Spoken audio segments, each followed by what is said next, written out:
Hello, welcome to another movie review here on my channel. Today we're going to look at Death Race Inferno. Oh boy. Death Race Inferno is basically the sequel to Death Race 2, which is a prequel to the Death Race movie. At least what I remember. It could be that Death Race 2 is actually a sequel, but if I recall, it is a prequel, so this is a sequel to a prequel, so you can call it a meatquel. Anyhow, Death Race Inferno is set in South Africa. Usually filmed in South Africa, but this time it is actually set in there. But of course, they start in the United States, of course, talking where a rich guy trying to buy the Death Race game, I don't know, from the main guy, that guy that actually owns it, and he's trying to make it into a franchise around the world. And the first one they're going to do is in South Africa.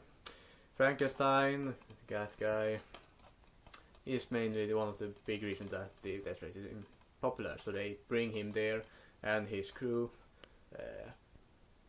When they start the movie, they don't really know that Frankenstein is actually this guy. They thought he was dead, but he accidentally loses his mask that he had, and they find out, and yeah.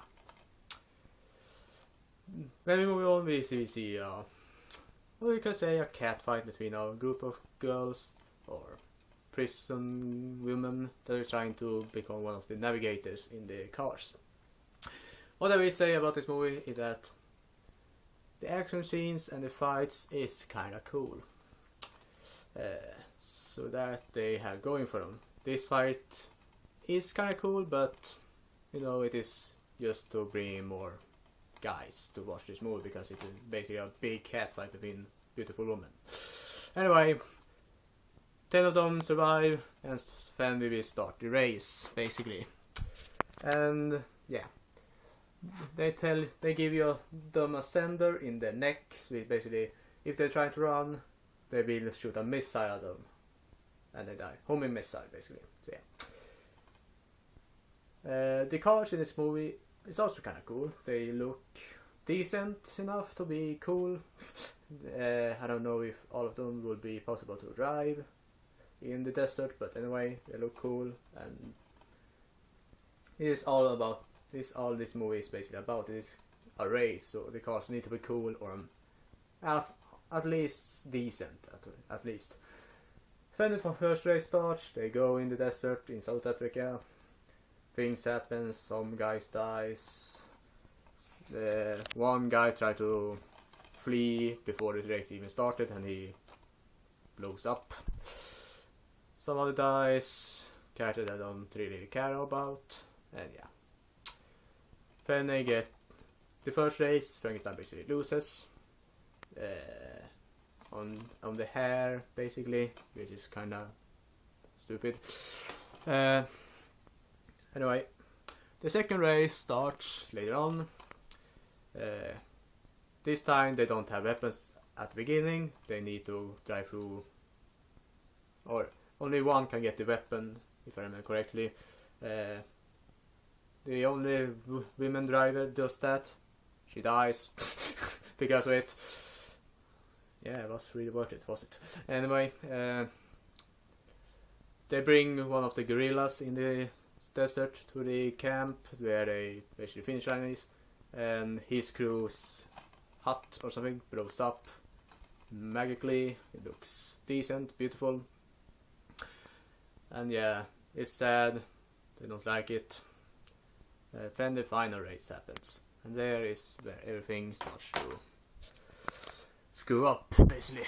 They start the race, there are only 4 races left, if I remember correctly. One of them dies because of fire. Another of them is a recurring character, I can't remember, 14K I think. He wins the race, basically. Another one, I can't remember if it dies or anything, but Frankenstein basically dies in a tunnel that is in the camp to get to the bad guy that basically bought the franchise and trying to kill him. And it seems like they succeeded, but they died in the process. In the end, you will get the twist. Frankenstein survived. Or did he? Yes, he did, but the bad guys that bought the franchise they make the producers believe that he is Frankenstein basically, so they force him to race, and we figure out what has happened behind the scenes basically. Frankenstein and his crew all survived. Yeah. It seems like they made a plan at the beginning of the movie, and everything was planned all along, which in the end seems kind of stupid and weird and doesn't add up, but anyway, deal with it basically, so yeah. And that is how the movie ends. This movie isn't that interesting. As I previously said, the fights, the effects and the cars looks decent enough to warrant a watch for that basically.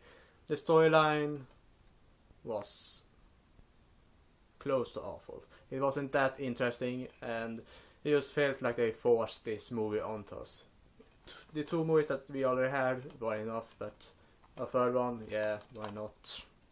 But they could have done the storyline a little bit better, because this doesn't give anything. You just saw to make a filler between the second movie to the first movie, and the second movie was a prequel, so yeah.